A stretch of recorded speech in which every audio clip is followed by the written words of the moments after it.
is Monica Gleiberman, and you're listening to Silence on Set podcast.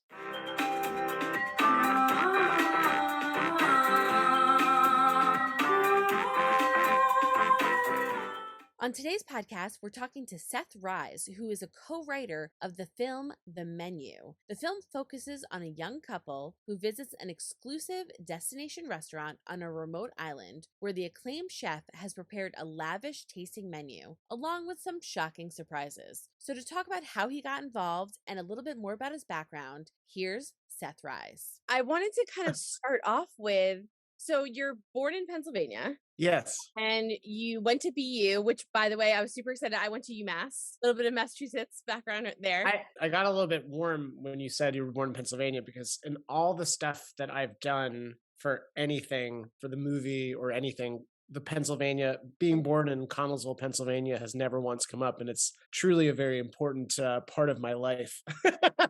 Well, I wanted to ask you, so basically I went to UMass, I kind of got my graduate degree and then went off from there. You went to BU from Pennsylvania, you moved to New York. So What were your steps first to initially just get into the industry? Because as you know, and I know, this industry is so difficult to kind of walk in and start working. It is difficult initially, especially if you don't have good friends. And I was very fortunate to have some very, very, very, very, very, very lovely friends that I met at BU. One group of those friends were in my sketch comedy group at BU, and we all decided to move to New York together to perform sketch comedy together. And we moved to New York together. We started performing at UCB together. Though we weren't making any money, it did feel like we were a part of something. And we had also kind of gotten all of the garbage out in college. And so when we moved to New York, college is a very supportive environment to get garbage out, because you get people love you and you think you're great, and then you realize, oh, that was garbage. But then when we moved to New York, we had sort of really honed our voice as a group. And so we kind of hit the ground running because we had kind of 4 years of work behind us. So that was tremendous, being with that group and starting to do sketch comedy at UCB. It just made you feel like there was some sort of structure in this world where there's no structure. And then I also did a bunch of internships at various late night shows. The Late Late Show with Craig Kilborn, before it was Craig Ferguson. Late Night with Conan O'Brien, when it was late night in Rockefeller Center. Conan O'Brien seems to be like a rite of passage. A lot of people I talked to went through there. It's funny. It's not only as a rite of passage if you go through there, it's also if you don't go through there and you want to be sort of a late night comedy person. Conan O'Brien is sort of like this looming figure, especially if what you want to do is sketch comedy. And then I was a page at Letterman, another sort of looming figure. I remember I got my mom and dad into the Letterman show where he and Oprah first sort of made up. They had the reconciliation episode. Yeah. And then he walked her to, I believe, The Color Purple, because it was having its premiere that night. But the other friend that I had at BU, who I also he helped me get an internship. I helped him get an internship. His name is Mike Senzo. And Mike ended up being an intern and then copy editor at The Onion. And then he got promoted to writer at The Onion. And when he did, a guy who had been at The Onion forever since it started in Madison, Wisconsin, he wanted to start a sports section. And my buddy Mike said, hey, I have a friend who could help us out. And that was me. And so I was doing sketch comedy in New York with my one group of friends. And then I started writing freelance for the start of Onion Sports with another close friend who I'm still close friends with. And I was sort of doing those things simultaneously. And then, eventually at The Onion, I started contributing to the regular part of the paper. So I was doing sports and I was doing the regular part of the paper. And then I got hired full time as a staff writer. Those two things sort of just begat some good experiences and put me on some sort of path where I could do this professionally. During that time, when you're kind of exploring and we're so hungry and we want to move forward and we want to learn and we're so excited, what was one of your favorite memories or one of the best pieces of advice someone gave you at that time when you're kind of struggling? Because we all, I feel did the whole, we're not making money, but we want to do this. So you just kind of go through it. Performing sketch comedy, even though sometimes we only did it for 12 people, when it was going well, and we kind of built up a modest following in New York. I think our group voice was quite pure and interesting. I think that sort of then filtered into other creative endeavors, especially the menu, of like being very sort of focused on a unique voice that no one else is doing or trying that. That just keeps you going forward because it feels good and those performances feel good and you feel like you're in it together with your friends and that feels good. But one piece of advice that has always stuck with me, he has no idea that this is true and he does not remember me at all. At the Daily Show, because it was when I interned at the Daily Show, it was the Daily Show with Jon Stewart, we got to do like a round sort of table discussion with him because this specific class of interns helped move the studio from its location that was in like a brownstone to its like new location, which it is now, which is a much bigger studio. And I think they felt very bad that we had to do that. I remember moving many garbage bags full of weird liquids to like different locations. And Jon Stewart just said, like, it's really important to be good, to continue to be good, to work and be good, because people are always looking for people who are good. And to continue to be good takes work. And you have to show up every day, but you have to be good. That's always like resonated with me. And it sounds it's so simple. And maybe people hearing that will think it's like trite or maudlin or whatever, but I think it makes sense. Just people are always looking for people who are reliably good. And if you are reliably good, I do think you eventually pop out and are noticed. That's like great advice. You know, it's the honesty, right? The vulnerability to be able to do whatever you need to do and to just make sure that you're doing it with good intention because this business, you know, it's kind of the gambit. So it's rare to find someone that. I think there's like a weird thing in the cosmos if you're working on a script or you're working on something where you know in your brain the extra steps you have to take to make it good. And sometimes it's exhausting to do those steps. But then if you look at your stats with some sort of perspective, you realize, oh, and those things that I took the extra time and I made sure they were really good, those things had some sort of success. And the ones that you kind of like, just like, I'm done, they don't. So, yeah. So you do all of this stuff. You're working at The Onion. You end up, you know, working with Seth Meyers. So you have like all of these things going on. How does the menu enter your life? Because I know you obviously you co-wrote it and all of this stuff, but how does this happen? Will and I met at The Onion and we worked together for a long time at The Onion and we moved up together at The Onion. Well, he actually started off as an intern and I was a staff writer. And then Will, because he's very, very good, moved up. And then he eventually rose to editor-in-chief of The Onion. And I rose to head writer of The Onion. But those two positions really made sense for the both of us in terms of roles. I'm a better head writer than I would be an editor-in-chief. To be a good editor-in-chief, you have to have some sort of professional detachment. And I'm too emotional to have any professional detachment. So that's why I'm a good head writer. So Will and I, we worked really well together. And we were really putting out the paper. And there was a point where The Onion moved editorial offices from New York to Chicago. Will and I moved with them because we love the work. Will also had some personal, his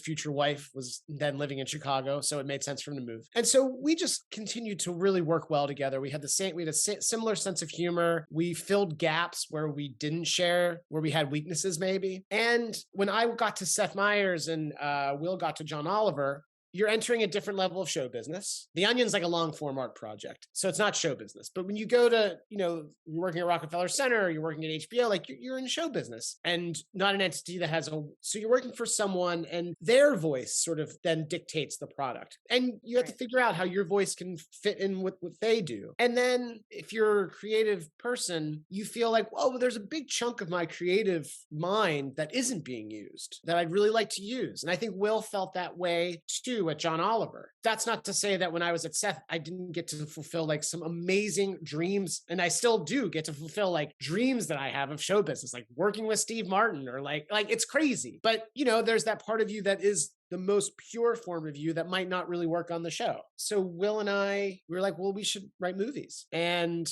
we wrote one movie that nothing happened with. Is that your first go as the menu? The first go was a movie that we were very excited about. And I can tell you, I can count on one hand because no finger would rise the amount of people that were excited about it. It was a total donut.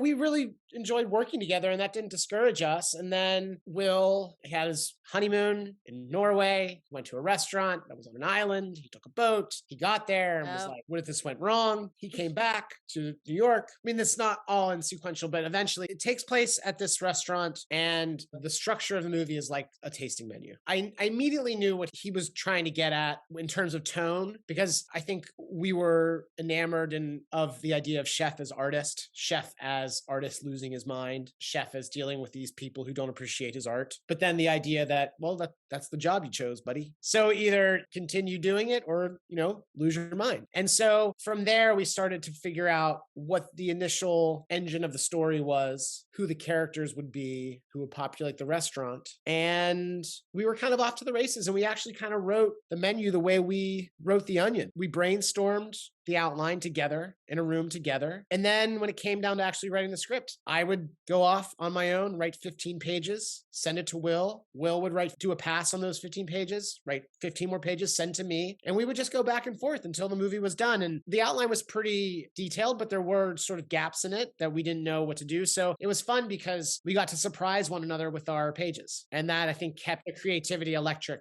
throughout the writing process. And the structure of the menu, and knowing like, hey, if you're losing momentum here, get to the next course. And tension has to rise within that course to the next course. So it actually made for a pretty easy writing process. What made you guys decide to write in, it was such a twist when you're watching it and you're thinking, oh my gosh, they're so fancy and they have so much money. They're going to this great fancy restaurant. What was the idea to go, okay, we're going to kind of flip this. And this guy's not planning on leaving. And he's not planning on letting these people leave. Who came up with that idea and the meaning that was behind it? The fact of these people and what they represented. I think the idea that they were trapped there, we always kind of knew that without talking about it. I think we knew two things. We knew that they were trapped there. We knew Margot was going to get out. We knew that. In fact, I've always said that if you put a title card up before the movie starts that said the character of Margot gets out, I would be fine with that, because of course she does. It's how she gets out and all the stuff leading up to it that is interesting and that matters. We all know the girl gets out. I think what then, as we talked about it more, the restaurant became sort of the final station for all these people. And sort of like, this is the end for a lot of them. And the idea that, look, if the night went off normally and they paid their bill and they got back on the boat and they went home and they went to bed, is tomorrow all that great for them? And I think all the characters kind of come to that realization by the end of the movie that, look, it's time to go. And Chef, through the night, has made a compelling argument as to why that's true. That actually, while I had that thought, and Will had that thought, our director, Mark Mylod, brought that out in us more in subsequent passes of the script. And then little touches that he added in filming, which, at the end, Judith Light is saying thank you to Chef. Two of the characters behind Chef, in the final sequence, when the chef says, I love you all, they say, I love you too, Chef, also. So they're on board. And then there's there's a small moment when the characters are all outside and one of the tech guys says, maybe we can find a way to escape. And another one says, to what? And the guy says, what are you talking about? And he's like, escape to what? It's small, but there are enough of these little touches, I think, throughout that the characters start off, I think, two-dimensional. And then when the shit hits the fan, I think their self-realization deepens and they become more three-dimensional as they have to deal with crisis. And then we kind of learn sort of how sad they all are. I think that's one thing that everyone has in common, and including Margot, is that they're all sad. Tyler being the most sad. Yeah. And what I loved about it too is I also felt like just what you're saying, a lot of them seem to, in the beginning, you get like this almost elitist vibe, right? Like when they first show up. But as it goes on, you hear all these problems and so at first you're like, okay, everyone has problems just like me. And as you start watching more of it, the acceptance of them going, with one actor being like, yeah, I haven't acted. I'm kind of like a B-list at this point. They're almost accepting the fact that there is nothing better for them out there, that it's okay to kind of go out with a bang with this like great meal and this like kind of situation, which is why it's so calm kind of in the last. Yeah. And the chef asks, like, why didn't you try to fight back harder? You probably could have gotten out. Something, and the chef says something to think about. Yeah. Yeah, I think that's also us saying to the audience, like, why do you think? Why do you think they didn't fight harder? I like that there's some ambiguity to that, and you'd have to think about it a little longer. Yeah, why didn't they? And hopefully people do. I feel if the movie does its trick, it is something that hopefully you think about a little bit later and the next day and, oh yeah. And then some people might just fucking hate it and not do that. But that's fine too. It's, it's all subjective. But our Will and I's dream version is that people do, Well, I feel like there's people that go and probably just had fun right? And then Yeah. there's people that Yeah. go like me, and we walked out, and like a bunch of my friends, we were all arguing. Like I was like, no, no, Right. no, this is why they say it. No, no, no, this is why they got out. So I think there's like that kind of two-way where like you go and like you just want to have fun. Then there's this like discussion, and we got like super deep about it, you Yeah. know, about reasons and why you would do things and why you make decisions that you do. I found it very interesting. I love that you guys decided pretty early on that Margot was going to be the one to get out. What I Yeah. love is why'd you pick her specifically as a Yeah. woman, which made me very excited that she almost in a way he felt respect for her. He understood her. She kind of outsmarted him a little bit. But then also I want to make sure to address the burger because there was Yeah. nothing better than her seeing on, you know, sitting on the yacht and just going, I'm going to eat the burger that he gave me to go. So I wanted to kind of hear your aspect as to those two reasons, like why you chose her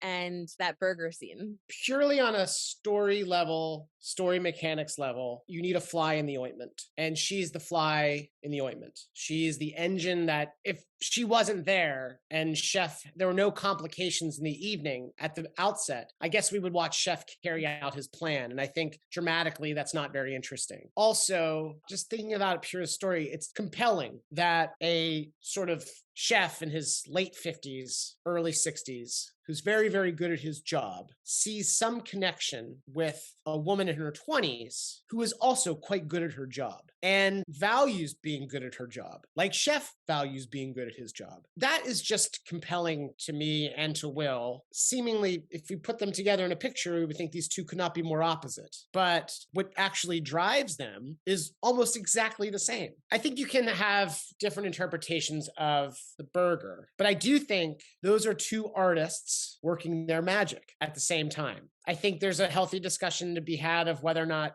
she's pulling one over on him, whether he knows exactly what she's doing and is okay with it, because maybe he didn't have the ending to his menu that he would have actually liked. But then when she's on the boat and she's eating the burger and she's watching it all burn down, she does wipe her mouth with the menu. I think it's complicated. I do think there's a genuine nanosecond moment where he is serving her the burger and she is giving him this moment. They are both very much in tune with one another and respect one another. I think that's true. Maybe because I have a certain truck for sentiment, I want to believe that's true, but I do think that's true. That's how I felt. I felt that there was a mutual respect between the two. Yeah. And for some reason, and that's why that she got out. That was my feeling is why she got out. And he had some sort of respect for her. And then as the movie goes on, I put together, I went, I think it's because of her job, because she wasn't supposed to be there and she came anyway. And, you know, like, so all of those things. So it's a movie that you have to watch. I told everybody, watch it more than once. You're going to catch things that you didn't see, conversations, you know, at different tables and just like so many things to just discuss. Hollywood's in there, the business is in there, like it's just so many things are in that. I think you can map Hawthorne onto any sort of machine-like institution that operates at a very high level. I'm sure an elite ballet dancer would see the menu and be like, oh, that's exactly like my company. I think a member of the New York Philharmonic might go and be like, oh, he's the conductor. I'm one of these players. I worship him. I want his approval so much. The one moment that Will and I really, really love is when the female sous chef, Catherine, who I think an audience might want to be like, and rightly so, but she's a victim. And I think an audience might want to be, she is the best. And then all of a sudden at the very end, no, everyone dying was my idea. And I was really proud. And it's like, she's, you know, she still wants to impress him and she still wants to do her job at a really high level. And what the assignment called for, like, we never see the moment before the moment, right? But we imagine that like all creative people with their staff, they were brainstorming, how do we do this? What's the best way? Give me 5 ideas. I'm going to take the best one. Great. Yes. And how do they? Oh, yes. Like you can imagine that meeting and the series of meetings. I'm glad we never show that. I think I've read some things like we want to know how it got to this point. So glad you guys didn't show it. I related it to that. It was almost like you want to be the one that got that funny line. You want to be the one that got the infamous line, or like, you know, whatever it is. You want to be the one that solves the plot hole. Yep. Whatever the case is, she was that person. And in that, yes, it's a heightened scenario. Yes, it sounds crazy to some, but to her, it meant a lot. And he picked her idea. And, you know, that's what happened. It was so amazing. I know like we're running close on time. So it was such an amazing film. There's so many things. I would literally pick your brain about like every little scene because I've watched it so many times. Before we go, what are like two things? If you have like, if you have another thing that you're like dying No. to know, I'll happily give you something if I got it. I appreciate very much the fact that you've watched it so closely. Like, that's cool. We worked really hard on the movie. We knew it was fun, but we also knew that we were trying to say something else too. And it's lovely that it's gotten this sort of response. And I don't think Will and I at all take that for granted, because it's very hard to break through in anything in this world ever. So we appreciate it. I was really curious. This might seem like a weird question, but I look at everything and I loved the location that you guys picked, the way you shot it, and the cinematography, and that a lot of it, 90% of it takes place in kind of one room, and then there's like a bathroom and then the kitchen, but it's like an open concept, other than the bathroom. What was the decision behind that? Because we see everybody sort of at all times, which I thought was very interesting. Narratively speaking, it's just, there's a dialogue, right, happening between the diners and the staff. It's narratively interesting that we see all of them together, as opposed to like a curtain closing and we don't see the kitchen. It's just that energy that anything could happen, that we're all in sort of this dialogue. Realistically, Will and I have gone to several of these restaurants where the kitchen, you can walk up to the kitchen, walk through the kitchen, watch the cooks cook. There's a restaurant in Chicago called El Ideas, where it's an open kitchen. The executive chef there, his name is Philip Foss. It's a Michelin star restaurant. It's fantastic. And we recently got dinner with Philip, and we talked about the movie with him. But he would come out before every dish and introduce every dish. Different type of chef. He's a lovely man, and the interior of that restaurant is much more warm. We would never want to lose that tension between patron and staff member. Luckily, in reality, that actually does exist. So we knew, oh, that makes sense. But there is a dividing line, right? Like, you walk into the kitchen, that's their world. My other question was, in particular, for Ralph. What made you guys decide to choose him? And when you did choose him, how did you explain to him? Because you did such a great job of not making, he's not like a villain. Right. He's not like a horrible person. So, and that's such a fine line, right? Because if you show too much, we're going to watch it and hate him. Right. If you don't show enough, you're going to be like confused and walk out and be like, why was he doing that? Right. You guys showed exactly what we needed to see to understand why he was doing what he was doing. So when you brought him on, why him? And then how did you kind of talk to him about it, like in his brain, to kind of prepare for that? I will say we were blessed that he wanted to do it, because there became a moment in the writing where Will and I were like, oh, this is Ralph Fiennes. We're now writing this for Ralph Fiennes. And so, because we're so aware of all the moves he's able to make, and I know we never told this to him, but I always said to Will, I was like, it's his character from the Grand Budapest Hotel meets his character from Schindler's List, and we're bringing them together. But the great part about his character in Schindler's List is he's evil, but you can see that he's tortured.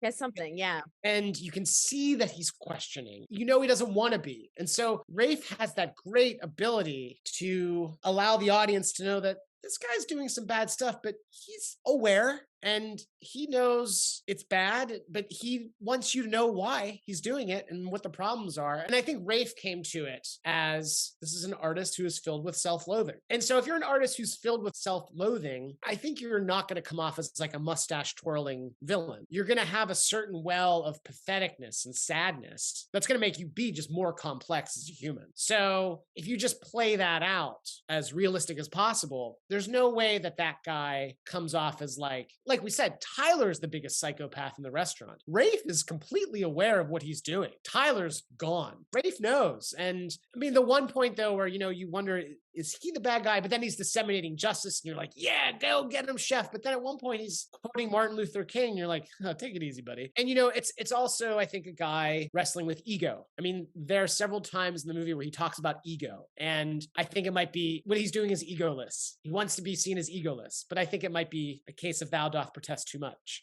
Yeah. So, I mean, he wants to create his masterpiece. You can't not have an ego and also want to create your masterpiece. These things coexist. So yeah, I mean, I think we love the character and we love these types of chefs in the real life. And we think they are magic. We think they are geniuses, but some of it is also bullshit. We as writers were wrestling with that as well. How do you feel about the response to it? Because obviously it blew up. Everybody I know saw it. Everybody. So what was that like? Because obviously you said your first movie, you're like, I can count on one hand. Now you have like millions of people all over the world watching this film. Yeah. And the buzz and the awards and then the fans of this movie. I mean, it's crazy. So like, what does that feel like for you? I mean, as a writer, I can imagine what that must feel like. And then is there anything you want to say to the fans? When I went to test screenings in LA, first, like, credit to Searchlight for letting it ride. There was never a time where they were like, we need to soften this. We need to make this. We need to do this to make it more accessible to more people. They never did that. They just let us go. So it kept the voice pure, which was good. And I think from there, if the voice is pure, you have audiences that will really love how pure it is. So what you get is people who feel spoken to. And I think that creates a very intense fan base because they are happy and excited that this thing that is very pure has been gifted to them and that it speaks to them. I always thought like The Onion is very, very pure. And I think people who love The Onion fucking love The Onion. But there are also people who do not like The Onion and they can't stand The Onion. And I'm sure that believe me, I know there are people who cannot stand the menu, but the people who love it really, really love it because they know there's no bullshit there. And so I guess to speak to the fans of it, thank you for seeing that there's no bullshit and that we worked very hard to give you something that was as creatively interesting and as creatively pure as we could do it. It's been very cool. Like, it could have been way more depressing for me, believe me. This movie comes out, no one sees it, critics hate it. The bombs at the box office, it gets the second life on streaming that nobody gives a shit about. Yeah, it could have been a real bummer. But I am very happy that it wasn't, and I'm happy that it resonated with people. I think you're a genius. I think the two of you that wrote this are geniuses because the way it plays out, the information you give when you give it, the multiple layers, the dimensions of the characters, the conversations that are going on, the person who gets out, her reaction, just everything.